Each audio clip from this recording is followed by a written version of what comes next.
প্রথমেই সবাইকে জানাই শারদীয়া শুভেচ্ছা। নমস্কার, কেমন আছো সবাই? আমি অনেক ভালো আছি, আশা করি তোমরাও অনেক ভালো আছো। Welcome back to my channel. তো তোমরা আগের ভিডিও যারা দেখেছো তারা তো জানো যে এটা হচ্ছে অষ্টমীর দিন রাতের বেলার ভিডিও। অষ্টমীর দিন সকাল পর্যন্ত আমরা কি করছি, মন্দিরে কি করলাম, সব কিছু তোমাদের সাথে শেয়ার করেছি। প্রথমে আমার ছোটো বোন চলে আসলো, তারপরে আমার মেজো বোন, তারপরে ইনি হচ্ছে আমার ছাত্রী তিশা। ও আমাদের সাথে পুরো পুজোতে অনেক মজা করেছে। আর আমার মাকে তো দেখলেই কতই সুন্দর দেখাচ্ছে। আমার মাকে আজ অনেক সুন্দর দেখাচ্ছে। আমার মা এমনিতেই সুন্দর, কিন্তু সাজগোজ করে না।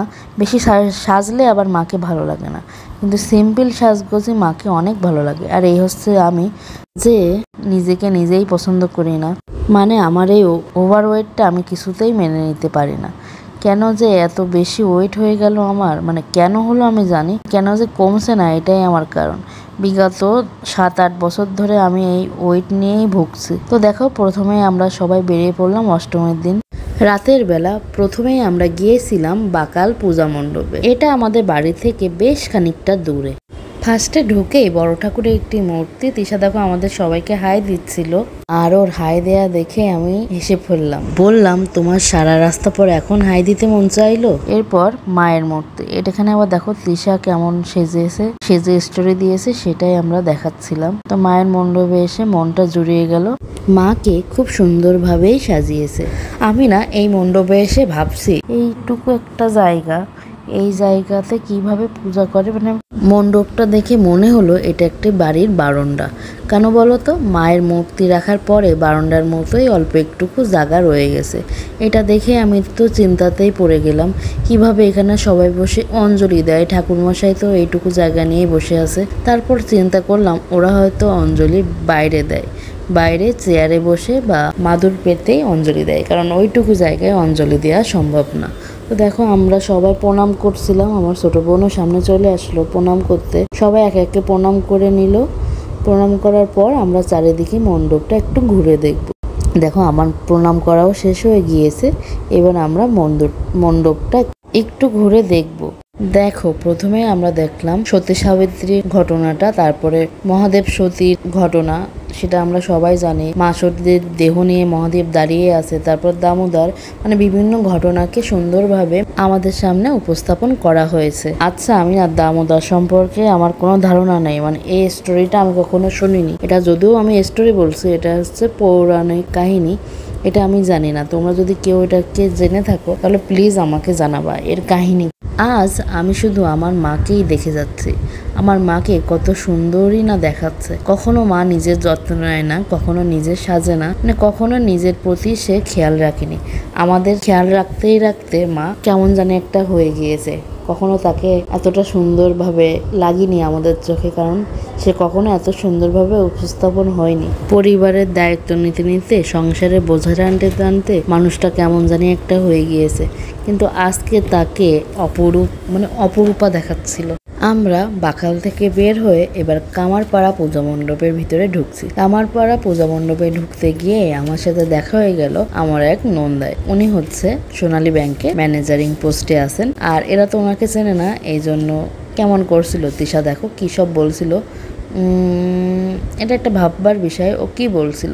আর এই যে পুস্কু আমার ভাগ্নিটা আছে, সে আবার হচ্ছে আমার একমাত্র ভাইয়ের বেস্ট ফ্রেন্ড, মানে প্রত্যয়ের বেস্ট ফ্রেন্ড সার্থক। কত দিক থেকে আত্মীয় বের হয়ে যায়, তাই না বলো? সামনেই দেখা হয়ে গেল ওর মায়ের সাথে, মানে আমার ননদ টুম্পার সাথে। তো আমি ওর সাথে কথা বলছিলাম, মানে পূজাতে বের হলেই জানো সবার সাথে সবার দেখাটা হবেই, কারণ আমার শহরটা অনেক ছোট আর আমরা প্রায় সবাইকে চিনি। তার থেকে বড় কথা কি বলতো, পূজাতে সবাই বের হয় নিজের পরিবারের সাথে। সবাই নিজের পরিবারকে নিয়ে ঘুরে মায়ের সাথে দেখা করে, মানে মায়ের প্রতিমা মণ্ডপগুলো ঘুরে দেখে। এটাই তো শহরের মানুষের পুজো দেখা। তো আমরা এবার এখানে ঢুকলাম, ঢুকেই মাকে প্রণাম করে নিলাম। এবার পূজা মণ্ডপে গিয়ে একটা জিনিস উপলব্ধি করলাম, এবার না পুজো মণ্ডপগুলো খুব একটা জাঁকজমকপূর্ণ হয়নি। প্রতি বছর যেমন জমজমাট পুজো হয়, মানে লাইটিং বলো, সাউন্ড বক্স বলো, পুজো মণ্ডপের ডেকোরেশন বলো, সেটার কোনো কিছুই এবার হয়নি। মানুষ হয়তো একটু ভয়তে ছিল যে পূজা মণ্ডপ ভাঙাভাঙির, মানে পূজা শুরু হওয়ার আগে থেকেই তো পূজা মণ্ডপ ভাঙচুর চলছিল, মন্দির ভাঙা হচ্ছিল। এসব ভেবে দেশের অবস্থা বা পরিস্থিতি ভালো ছিল না বিধায় মনে হয় এবছর পুজোটা এমন জাঁকজমকপূর্ণ হয়নি। শ্রুতি আমার কাকাতো বোন আমার মাকে বড় মা বলে ডাকে, আর আমার মা ওকে খুবই ভালোবাসে। তাই আমরা সবাই মিলে বলছিলাম এই হচ্ছে আমাদের বড় মা। এটা বলার কারণ হচ্ছে দুনিয়া এদিক থেকে ওইদিক হয়ে যায়, মা শ্রুতির জন্য, মানে শ্রুতি যেটা বলবে বা মা শ্রুতিকে যেটাই বলবে এরা দুজন সেটা করবেই করবে। এরপর আমরা চলে আসলাম শাহপাড়া পুজো মণ্ডপে। শাহপাড়া পুজো মণ্ডপে ঢুকে আমার মনটা খুবই খারাপ হয়ে গেল। শাহপাড়া আমাদের পাড়ার ভিতরেই, মানে আমাদের ওয়ার্ডের ভিতরে সব থেকে ধুমধাম আর জাঁকজমকপূর্ণ পাড়ার পুজো এটাতেই হয়। মানে শাহপাড়াতে ঢুকতে 2টা রোড পড়ে, 2টা রোড শুরু থেকেই জমজমাট চিকমিকিক লাইট, সাউন্ড বক্স, আনন্দ, নাচ গান, সাংস্কৃতিক অনুষ্ঠান সবকিছুই হয়। কিন্তু এইবার আমি তোমাকে কি বলবো, মানে নামমাত্রই পুজো করেছিল তারা। প্রথমে ঢুকে আমার সুসন্দার দিদিমার সাথে দেখা হয়ে গেল। এরপর আমি মায়ের মন্দিরে গিয়ে প্রণাম করলাম, কিন্তু মন থেকে এই দুঃখ ব্যথাটা কিছুতেই যাচ্ছিল না। এখানে এত সুন্দর জমজমাট পূজা হয়, সেখানে কিছুই হয়নি। দেখো একটা বাঁশের বেড়াও ঠিকঠাক মতো লাগায়নি, কোনো রকম কোনো মণ্ডপই বানায়নি, কোনো স্টেজই করেনি। মানে দেখো মুখ দেখেই বুঝতে পারছো যে আমরা খুব একটা খুশি না এই পাড়ার মণ্ডপ দেখে, কারণ এটা তো আমার পাড়া, আমি তো জানি এখানে কেমন পূজা হয়। তারপর আমরা এক গাদা মন খারাপ নিয়ে যখন এখান থেকে বের হচ্ছি, তখন এই তৃষা আর লোপা মিলে এই যে সুন্দর ব্ল্যাক পরীটাকে নিয়ে না গসিপ করছিল। কারণ এই গরমে, মানে ওই দিন এত গরম ছিল, ও এত হেভি মেকআপ, তারপর চুল স্ট্রেট করে এসেছিল।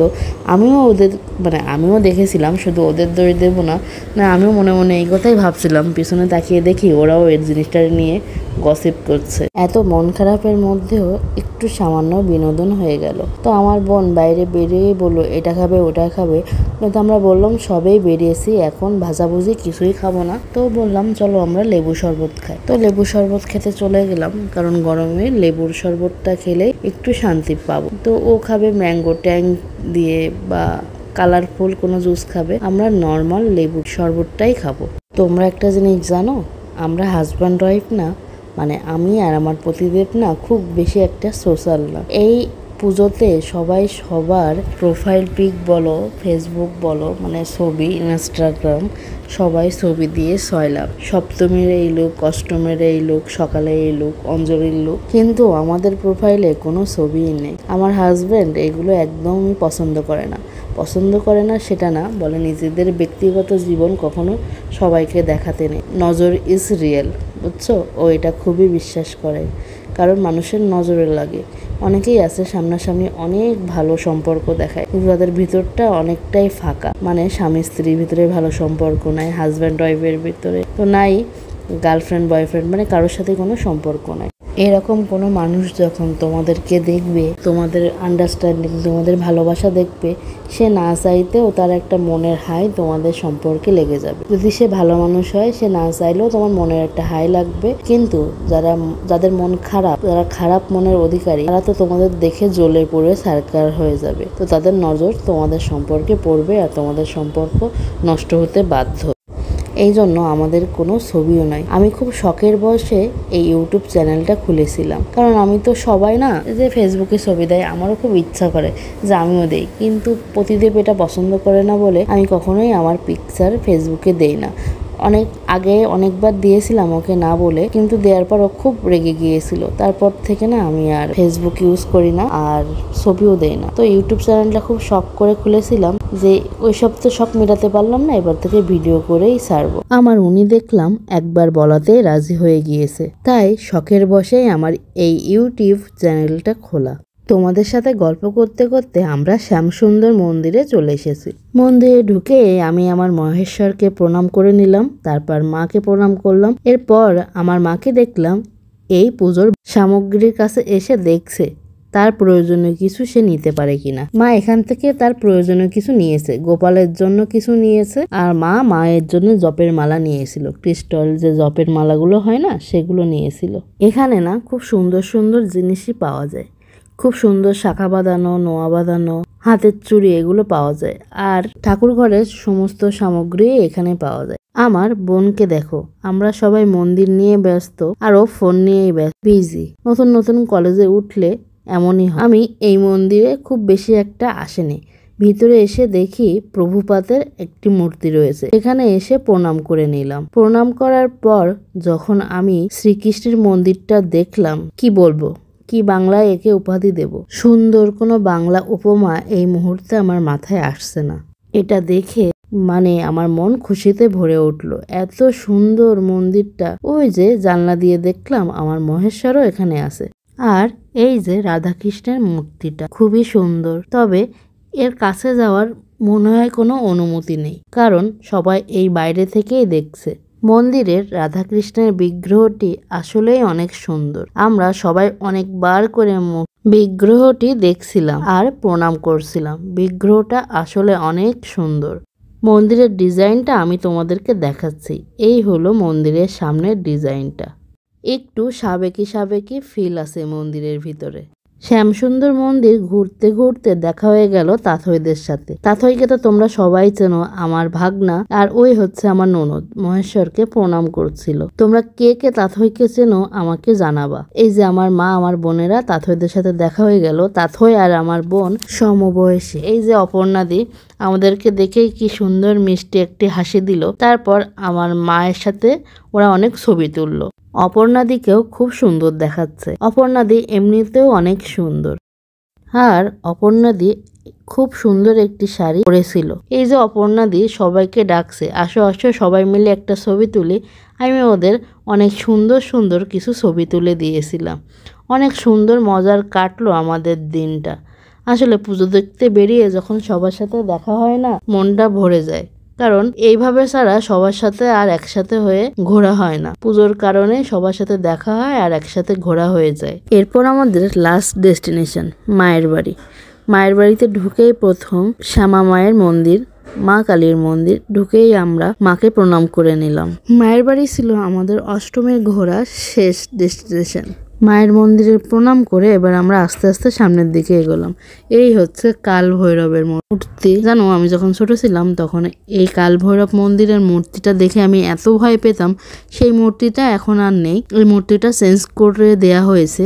এখনকার মূর্তিটা দেখে ভয় লাগে না, কিন্তু ছোটবেলায় যে কাল ভৈরব মূর্তিটা ছিল না, সেটা এত ভয়ানক দেখতে ছিল, মানে এটা রুদ্রের ভয়ঙ্কর রূপ ছিল। তারপর আমার মহেশ্বরের মন্দিরের কাছে আমি চলে আসলাম। এসে মহেশ্বরকে প্রণাম করলাম। এদিকে এরা সবাই ফটোশুট করছিল। আমার মেজ বোনের শুধু ফটোশুট আর ফটোশুট, মানে ওর যদি একটা চ্যানেল থাকতো তাহলে ভালো হতো। চ্যানেল বলতে চ্যানেলে তো ফটোশুট হয় না, ইউটিউব চ্যানেলে। ওর মেবি ইনস্টাগ্রাম আছে, এই জন্য শুধু ফটো তোলে। তারপর মায়ের বাড়ি মন্দিরে এসে আমরা সম্পূর্ণটা ঘুরতে পারিনি, মানে যে দিক থেকে এক্সিট আমরা না, সে এক্সিট দিয়েই ঢুকে পড়েছিলাম। তারপর সারাদিন ঘুরে ঘুরে এত ক্লান্ত, সারাদিন বলতে সারা সন্ধ্যা থেকে ঘুরে ঘুরে এত ক্লান্ত ছিলাম যে মেন যে ঢোকার যে রাস্তাটা সেটাতে ঢুকতেই পারিনি। ওই যে আমি তোমাদেরকে জুম করে করে দেখাচ্ছি, ওইদিকে আর যাইনি। মায়ের কাছে এসে মাকে প্রণাম করে অনেকক্ষণ ওখানে বসেছিলাম। তারপর আমার দেখা হয়ে গেল আমার ছোটবেলার চাটিবাটিদের সাথে। মানে আমরা ছোটবেলা থেকে একসাথে বড় হয়েছি। আমরা বেসিক্যালি এক পাড়াতে থাকতাম, একটা বাড়ির ভিতরেই থাকতাম। কিন্তু আমি তোমাদের অনেক আগেও বলেছি যে আমাদের সাথে সম্পর্ক এমন, রক্তের ভাই বোনের সাথে সম্পর্ক এমন না। ওই যে কাকিরা দাঁড়িয়ে আছে, সন্তু, সৌরভ, আর প্রথমেই তো দেখলে ওদের সাথে আমার কত ভালো সম্পর্ক। সন্তুর ওয়াইফ, সৌরভের নিউলি ম্যারিড ওয়াইফ, এখনো সামাজিকভাবে বিয়ে হয়নি, ওদের কোর্ট রেজিস্ট্রি ম্যারেজ হয়ে গিয়েছে। তো ওরা সবাই এসেছে, আমরা সবাই দেখা হয়ে গেল সবাই সবার সাথে। আমি তোমাদেরকে বললাম না, পূজা মানে হচ্ছে একটা গেট টুগেদার, কারণ সবাই সবার সাথে দেখা হয়ে যায়। তারপর আমরা সর্বশেষ প্রথমে আমরা পানিপুরি খেয়েছিলাম, বিভিন্ন ফ্লেভারের পানি দিয়ে পানিপুরি খেয়েছিলাম, যাওয়ার পথে আবার ফুচকা খেতে চটপটি খেতে বসলাম। চটপটি খেতে বসে তোমাদের খানিকটা দেখালাম, মানে ভিডিও ক্লিপ নিতে মনে নেই আমার, না মাঝে মাঝে মনেই থাকে না যে আমি একটা চ্যানেল চালাই, আমি একটা চ্যানেলের ওনার, আমার কিছুটা ভিডিও করা উচিত, আমি এগুলো ভুলেই যাই। এই জন্য আমার খুব শীঘ্রই একটা ক্যামেরাম্যান দরকার, মানে তারা একটা পেমেন্ট দেওয়া লাগবে, সে যেন সেই পেমেন্টের আশায় হলেও আমার ভিডিওটা করে দেয়। মামাটা ফুচকাটা তেমন একটা মজা বানায়নি, কারণ আমরা পছন্দ করি অত্যাধিক ঝাল আর অত্যাধিক টক। সেটা যখন আমাদের হয়নি তখন আমরা নিজেরাই উঠে গিয়ে অত্যাধিক ঝাল আর অত্যাধিক টক নিয়ে যখন ফুচকাটা মাখিয়ে খেলাম তখন জাস্ট মাথাটা ঘুরে গেল। তারপরে এত ঝাল, তারপর আবার আইসক্রিম খেতে বাইরে চলে আসলাম। মানে ঝালও খাওয়া লাগবে, আবার মিষ্টিও খাওয়া লাগবে, আবার বেশি মিষ্টি হয়ে গেলে আবার ঝাল খাওয়া লাগবে, বেশি ঝাল হয়ে গেলে আবার বেশি মিষ্টি খাওয়া লাগবে, মানে কনফিউজিং বাঙালি, বুঝলাম। তো এই আইসক্রিমগুলো বেশ ভালোই লাগে। এই দেখো আমরা সবাই মিলে চিয়ার্স করলাম। তো ভালো থাকো সবাই, আবার দেখা হবে।